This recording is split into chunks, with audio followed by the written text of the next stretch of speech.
du maxillaire, mais maintenant au secteur postérieur maxillaire. Alors, les caractéristiques de cet os postérieur maxillaire sont les suivantes. Bien souvent, on a un os de faible densité et il va donc falloir adapter ces séquences de forage à cette particularité. Et ce sont des cas où souvent on va légèrement sous-forer, utiliser plutôt des implants coniques avec pas un filetage agressif, de manière à venir enfouir en force pour avoir une très bonne stabilité primaire ces implants. En termes d'éléments anatomiques à respecter, il y a bien évidemment le sinus maxillaire, et en termes d'éléments anatomiques favorables, il y a la région ptérygo-maxillaire que l'on peut exploiter parfois à l'aide d'un plan ptérygoïdien, ou le sinus maxillaire que l'on peut gérer, comme on le verra parfois, à l'aide de comblements de sinus par abord crestal ou par abord latéral. En ce qui concerne la question du profil d'émergence, eh bien, souvent on va partir d'un implant cylindrique au niveau d'une prémolaire maxillaire qui va devoir ensuite avoir rejoint une forme prothétique en 8 au niveau donc de ces prémolaires maxillaires. Au niveau des molaires, on va avoir un implant de 5 mm de diamètre qui va devoir rejoindre une couronne clinique dont la section mesure entre 7 et 8 mm selon un sens vestibulo-palatin et environ 10 à 12 mm dans un sens mésiodistal. Donc vous comprenez que là encore les profils d'émergence ne sont pas évidents à gérer, moins compliqués parce que moins de résultantes esthétiques que dans les cas antérieurs, mais ça peut parfois, il peut être intéressant de faire appel à des techniques 4CAM pour avoir des piliers anatomiques qui nous donnent le meilleur profil d'émergence. En ce qui concerne le timing opératoire, eh bien on est sur des exigences esthétiques moins importantes, tout est possible, mise en charge immédiate ou non. On préférera quand même faire de la mise en charge différée. Parfois du 2 temps chirurgical si on a des implants avec peu de stabilité, notamment dans des comblements de sinus et dans des faibles hauteurs résiduelles. En ce qui concerne le timing opératoire, il est vrai qu'on mettra en charge des implants postérieurs. Là, on va avoir systématiquement une mise en charge fonctionnelle, donc c'est différent du secteur antérieur. Donc pour ma part, dans ma pratique, je ne fais pas de mise en charge immédiate sur des molaires et des prémolaires maxillaires, sauf dans le cas où je traite des édentements complets maxillaires ou mandibulaires. Enfin, la gestion du manque de hauteur osseuse, cette gestion va se faire bien souvent par traitement du sinus, par réalisation d'un comblement de sinus. Dans de rares cas, plus rares cas, on pourra réaliser des greffes d'apposition si vraiment le rapport couronne clinique racine clinique, couronne implantaire racine clinique est défavorable.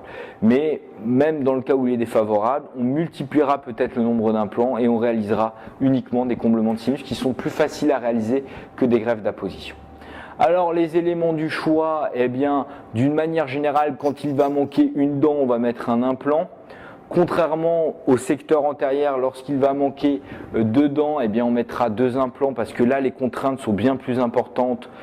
On est au niveau des secteurs postérieurs et donc on évitera de faire un cantilever d'une dent sur un implant unitaire.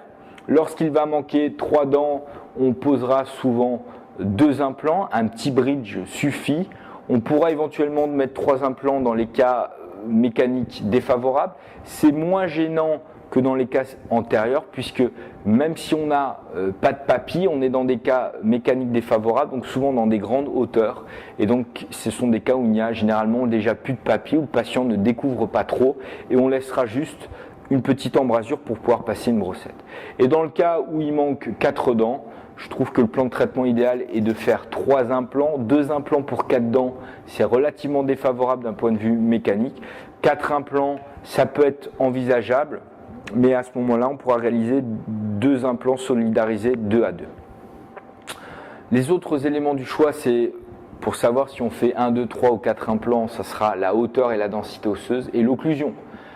Oui, il peut y avoir intérêt à remplacer 17 et 27 en fonction du type d'occlusion pour bloquer la 47 et la 37.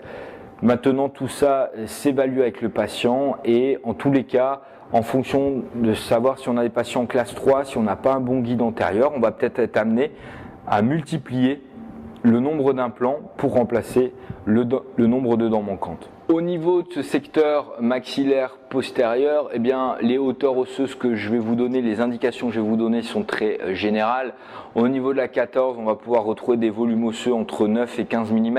Il est clair que bien souvent, le sinus commence à approcher le site de la 14. Dans le cas de sinus très procident, on peut même aller jusqu'à la canine.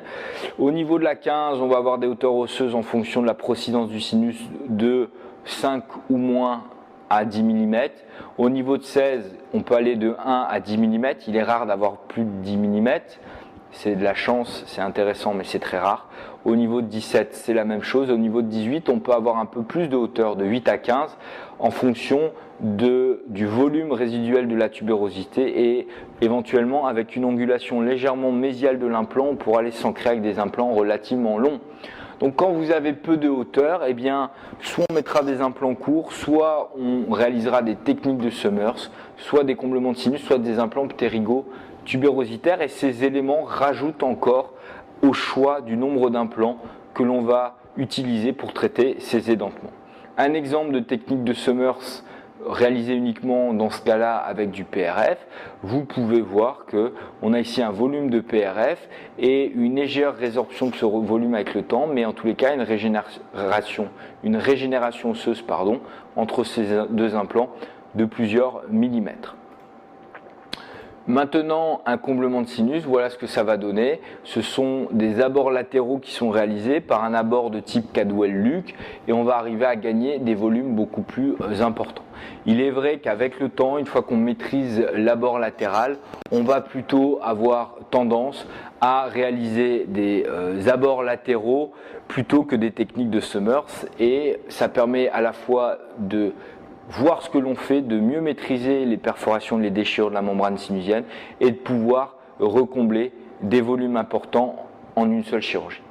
Voici un cas clinique intéressant. Vous voyez ici le cas avant avec 3 implants planifiés, la fenêtre latérale à ce niveau-là, ici le comblement de sinus réalisé, la radiographie de contrôle, vous voyez ici la cicatrisation muqueuse autour des 3 implants et la réalisation de 3 couronnes solidarisées. Pourquoi 3 couronnes solidarisées? Eh bien tout simplement parce qu'on est sur un volume osseux résiduel globalement faible, on est sur un volume régénéré important et on est sur des hauteurs prothétiques un peu plus élevées suite à cette rétraction parodontale à l'issue des extractions dentaires. Donc on a préféré la réalisation de 3 implants pour remplacer ces 3 dents, d'autant plus qu'on ne remplace pas la 17 dans ce cas-là puisqu'il n'y a pas de 47. Donc vous voyez, tout est résumé dans ce cas, le manque de volume osseux, le nombre d'implants, le fait qu'on ne remplace pas la dernière molaire